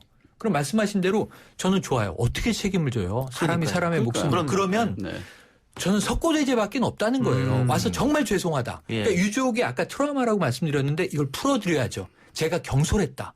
그러면은 이 유족은 사과를 통해서 여기에 대한 해일일 수도 있는 거예요. 꼭 법적인 것, 뭐 돈만이 능사는 아니잖아요. 맞습니다. 그런데 이 사람이 안 나타나. 그럼 자기 말에 대한 이건 법적인 게 아니라 도의적인 책임조차 안 지는 사람인 거 아니에요. 그러면 이제 우리 대중들은 뭔가 이 사람은 상응하는 벌을 받아야 된다고 생각을 하는 거예요. 도의적인 자세도 보여주지 않는 것에 대해서. 이 사람은 빨리 찾아와서 무릎 꿇고 사죄했어야 됩니다. 우리 또 국민들이 그 사건을 보고 분노하는 게 만일 내가 피해자라면 하고 대입할 수 있거든요. 우리 어머니가 타고 있었다면. 그렇게 생각하면 너무 화가 나는 거죠. 그렇죠. 그리고 분명히 사건 처리를 안 해주겠다고 한 것도 아니고 어머니를 그러면 병원에 모셔다 드리고 나중에 사건 처리를 해주겠다고 했는데. 병원에서 맞아요. 사고 현장에서 병원까지는 100m 분이 500m 정도. 네. 500m입니까? 네네. 네. 500m 분이 거리가 되게 짧게 남아 있었어요. 그러니까 네. 좀 더 안타까운 거예요. 네. 아니면 거길 사고 운전자 택시기사가 따라갔어도 되고. 그럼요. 보통 길에서 부딪히면 이게 최소한 2차선에서 가변으로 빼잖아요. 2차선에서 1차선을 바뀌면서 동영상 보시면 아시겠지만 가벼운 접촉사고였거든요. 그럼 안 그러면 사진 빨리 찍고 같이 가가지고 그렇지. 응급환자 분 내려드리고 그러면은 응급환자니 아닌지도 본인이 확인했을 그럼요. 것이고. 네. 그러니까 더 국민들은 좀 공부는 하는 게 아닌가. 그러니까 이게 너무 이기적인 행위였다. 그리고 그 결과는 너무너무 안타까운 일이 벌어졌다. 본인도 설마 말은 그렇게 뱉었을지라도 그런 의도를 했겠는가. 그러니까 미필적 고의는 입증하기가 어려운 건데 그러면 도의적인 그렇죠. 방법도 있는데 네. 왜 이런 지금에 와서라도 했어야 되는 거죠. 네. 알겠습니다. 어쨌든 아까 얘기했던 미필적 고의에 의한 살인죄는 좀 적용이 어려워 보인다고 말씀하셨고 또 응급의료에 관한 법률도 좀 어려워 보이고. 의료 종사자가 아니기 때문에. 예. 힘드네요. 힘듭니다. 그러나 민사적으로는 가능하다. 민사적으로는. 예. 근데 이제 문제는 이제 돌아가신 분이 연세가 좀 이제 80대이시기 때문에 민사적으로 하더라도 한 몇 천만 원 분이 피해 보상을 받을 수가 없을 것이다라는 게 의견이 지배적이고요. 그리고 이제 피해자인 자녀분들은 정신적인 위자료는 청구할 수 있을 것 같다라는 의견이 지배적입니다. 예. 그 우리 뉴스 보면 어떨 때 미담식으로 나와요. 무슨 뭐 홍해의 기적이라 그러면서. 모세의 기적. 그런데 당연한 거 아닙니까? 근데 사실 너무 당연한 거고 응급차가 오면 해외 선진국일수록 이게 당연하고 앰뷸런스에 대해서는 모두 다 배려한다. 그리고 우리도 그게 많이 나아졌다. 2015년, 2011년 제 기억에 생생한 게 뇌병변 아동이 심폐소생을 받으면서 달려가고 있었는데 이 접촉사고 때문에 비슷한 상황이에요. 네. 이 정도로 격한 이제 이 표현이 등장하지 않을 뿐이지 사망에 이를 뻔했어요. 그 어머니가 굉장히 놀라서 인터뷰한 대목이 있었고 이 임산부가 가다가 접촉사고인데 안 비켜주는 거예요, 차를. 결국 이제 이 뱃속에 태아가 사망하는 일이 있었어요. 국민들이 정말 공분했거든요. 맞습니다. 그 이후부터는 정말 잘 비켜주는 문화가 미담으로 소개됐고 한 예는 이 아반떼 차량하고의 응급차 접촉이 있는데 이 응급차가 완전 잘못했어요. 후진하다가 접촉을 해요. 그래서 죄송하다. 그럼 이분 응급실에 모셔다 드리고 연락드릴게요. 먼저 가시라고. 그리고 먼저 가서 처리하고 전화를 드렸는데 괜찮다고. 내 차 내가 수리할 테니까 신경 쓰지 말라고. 어차피 바꿀 차 하라고. 네. 아니 이런 미담이 있어요. 또 심지어 이제 오토바이 타고 가던 분이 차를 막 갈라요. 네, 최근에. 그 뒤로 앰뷸런스가 지나가요. 네. 나중에 알고 보니까 그분은 이제 소방관 부부였어요. 그러니까 이런 일들이 참 많이 일어나서 훈훈한데 이런 경우는 참 안타까운 일이 벌어졌습니다. 혹시 그 응급차 뒤에 보호자로든 아니면 뭐 다쳐서든 타보신 적이 혹시 있으십니까? 두 분은? 저는 없었던 것 같습니다. 이 부친이 사망했을 때 병원으로 이제 시신을 모시고 갈 때 제가 동승을 했죠. 맞아들이라. 네. 저는 군대 시절에 유일한 경험인데 저랑 좀 친했던 고참 한 명이 고참이라면 하면 안 되지. 저희 위에 선임이 다쳤어요. 시위를 막다가 심하게 머리를 다쳐서 전격이셨으니까. 네, 그래서 같이 탔는데 그 차만 잠깐 막혀서 멈춰서도 그 보호자인 제 속은 정말 다 들어가거든요. 막 제발 좀 비켜줬으면 제발 좀 비켜줬으면 가족도 아니고 그냥 군대 선임인데 불구하고 빨리 좀 도착했으면 좋겠다라는 마음이 간절한데 그때 당시에 이 가족분들은 지금 시간이 계속해서 가고 있는데 한 15분 정도 지연을 했었다고 하더라고요. 그 시간이 얼마나 지옥 같았을까. 이런 생각이 이제 하나 통계만 말씀드릴게요. 골든타임이 중증 외상, 교통사고라든가 뭐 사고 많잖아요. 건설 현장, 산재. 1시간입니다. 골든타임이. 그리고 많은 게 급성 심근경색이에요. 이게 골든타임 2시간입니다. 근데 각 지자체 조사를 한 게 있는데 이 중증 외상의 경우에는 골든타임을 넘겨서 도착하는 경우가 약 43% 이상. 그러고 이제 이 급성 심근경색의 경우에는 2시간이니까 더 멀잖아요. 넘기는 게 60%가 넘어요. 그러니까 사실은 대체로 절반 내외가 골든타임을 넘겨서 안타깝다. 구급차는 아까 소가도 비켜주자고요. 소가도. 그렇습니다. 알겠습니다. 예, 최일 평론가가 지금 뭐 대본을 보고 이야기하는 게 아닙니다. 통계가 다 머릿속에 있습니다. 어디서 들어왔죠 이게? 네. 지금 통계학자의 빙이 되셨어요. 아닙니다. 네. 아침에는 모릅니다. 네. 아침에는 모릅니다. 이 시간 아침 방송은 모르고 이 시간 되면 통계가 머리에 들어와 있습니다. 오후 4시에 제가 누구한테 들으신 거예요 이거? 네. 그리고 KBS에 네. 그리고 우리 저 유튜브 보이는 라디오 댓글창에 MC 장원이 말이 없다고 지적해 주신 분들이 많은데 MC 장원이 말이 없는 게 아니고 저 두 분이 말이 많은 겁니다. 끼어들기가 정말 쉽지 않습니다. 이 가죽에 바느질하는 느낌이에요. 예. 안 들어갑니다. 와, 촘촘하게 하시네요, 정말. 예. MC 장원 오늘 출연해서 자신의 미담 2개만 이야기하고. 네. 좋은 사람으로 남을 것 같아서 기분이 흡족합니다. 그래요. 하나만 더 해봅시다. 자, 우리가 아까 1부에서도 2부인가요? 네, 2부에서 얘기했었는데 손종우 사건. 아하. 몇 주 전인가요? 우리가 이 얘기를 하면서 얘기했었습니다. 아마 송환이 될 것이다 라고 예측을 했었는데 송환이 안 됐습니다. 자, 미국 변호사님. 네. 어떻게 생각하세요? 저는 소환이 된다고 생각을 했고요. 왜 자금세탁방지법, 그다음에 송환 조건 이런 걸 다 따져봐서는 당연히 송환이 될 거라고 생각을 했는데 법원에서 판단은 송환을 안 하고 그다음에 송환을 했을 경우에 지금 뭐 수사나 이런 거에 차질이 있을 것이라고 생각을 하는데 저는 이거는 법원이 봐주기가 아닌가라는 생각도 저는 가지고 있습니다. 그래서 그리고 우리나라는 아동 청소년 보호법 저는 오늘 기자하고도 이제 얘기를 하면서 얘기를 하는데 이게 단지 손종우의 사건만 봐서는 안 된다. 그다음에 우리나라 아동 청소년 보호법이라는 이 법이 얼마나 잘못되어 있느냐를 좀 부각해서 기사를 써야 된다. 그리고 아동과 청소년을 성놀이기를 삼고 그다음에 동영상을 유포하는 것이 단지 유포하고 그다음에 보고 그다음에 이런 것뿐만이 아니라 그 피해자인 아동이나 청소년들의 그 평생 지고 갈 어떤 심적인 트라우마 그다음에 육체적인 피해 이런 거를 생각을 하면 우리나라의 아청법에 대한 그 형벌이 너무 낮다. 그렇기 때문에 이 아청법을 어떻게 개정하는 거에 좀 포커스를 둬서 우리는 좀 넓게 생각해야 된다. 지금의 피해만이 아니라 앞으로도 일어날 피해에 대해서도 반드시 이 아청법은 개정을 해야 된다라고 손종우가 만든 그 사이트를 이용한 사람도 비디오. 미국에서 5년 받았거든요. 이용만 한 이유로. 아니죠. 근데 여기는 만들었단 말이에요. 그럼에도 1년 6개월. 그러니까요. 이게 아니 그래서 이게 25년 이상의 징역형입니다. 25년 이상의 중형이라고 저번에 얘기했죠. 왜 이렇게 됐는지를 제가 분석을 해보니 첫 번째는 이거예요. 좀 아버지의 강력한 호소가 일부 적용됐을 수 있다. 예를 들면 이런 거거든요. 중형을 받아도 좋다. 우리 아들 진짜 잘못한 거 맞다. 근데 미국이 아니라 우리나라에서 벌 받게 해달라. 자, 그럼 두 번째는 뭐냐면 이 엄청난 일을 저질렀는데 국내에서는 아주 가벼운 형이야. 근데 미국에 가면 엄청난 중형이야. 그럼 지금 우리 김 변호사님이 주장하다시피 우리의 사법 체계가 우리의 법은 상당히 좀 허약한 걸로 인식될 수 있잖아요. 그래서 이렇게 놔두면 안 되겠다. 미국에 보내서 중형을 받는 걸로 일벌백계 효과를 국내로 거꾸로 온다면 뭐 아동 성범죄가 이제 무섭다는 건 인식하겠지만 조금 미국 법은 저런데 우리 법은 왜 이래? 국민적인 이제 이 불만, 불안 이게 생길 수 있거든요. 이 두 가지로 보는데 그렇다면 방법은 하나예요. 지금 송환을 하지 않으면서 국내에서 수사하라. 처벌하지 않은 벌이 자금 세탁이잖아요. 미국도 이걸로 부른 거고. 근데 우리는 이게 수사가 미진해서 이건 기소 안 했다는 거 아닙니까? 네, 맞습니다. 그럼 지금 우리 법원은 다시 수사하라예요.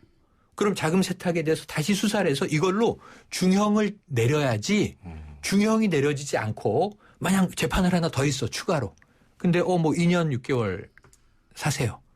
그럼 왜 안 보내냐는 성토가 또 나오겠죠. 맞습니다. 예, 그래요. MC 장원 1분 드립니다. 네, 1분이나 시간을 주신다고요? 아니 이게 지금 우리 손종우 아이템이 여기 우리 아이템이 없어요. 없어요. 아, 그래요? 그래서 아까 막 검색하고 있더라고요. 뒤늦게 준비를 못했거든요. 여기 인터넷이 왜 이렇게 느린가? 속이 타서 죽겠습니다. 네, 제가 뭐 자세히는 모르지만 그 웰컴 투 비디오라는 사이트였지 않습니까? 그 손종우가 만든 사이트가. 그래서 지금 너무나 답답한 이 현실인데 국민들의 마음은 모두 다 지금 빨리 미국으로 보내라라고 맞아요. 얘기하고 있는데 재판부는 계속 그 다른 판단을 내린 거지 않습니까? 맞아요. 근데 이것 하나만 갖고 이야기할 게 아니라 계속 국민 법감정과는 다른 판단을 재판부들이 하고 있잖아요. 그런 것들이 다 더 씌워져서 더욱더 공분을 사게 된다라는 거죠. 그래서 아까 우리 최영일 평론가도 말씀해 주셨지만 이게 만약에 보낼 수 없다면 결국 우리나라에서 처벌을 해야만 한다면 다른 여죄가 분명히 있을 것이니 그것만이라도 좀 확실하게 찾아내서 일벌백계 했으면 좋겠다. 그것이 최선이라면 그렇게라도 이 국민들의 이 법 감정을 좀 어루만져 줬으면 좋겠다라는 생각이 들고요. 아직도 1분이 안 됐죠. 20초 남았습니다. 아, 예. 여기까지입니다. 방송 천재네요. 예. 잘한다. 그래요. 역시. 알겠습니다. 청취자 댓글 좀 살펴보죠.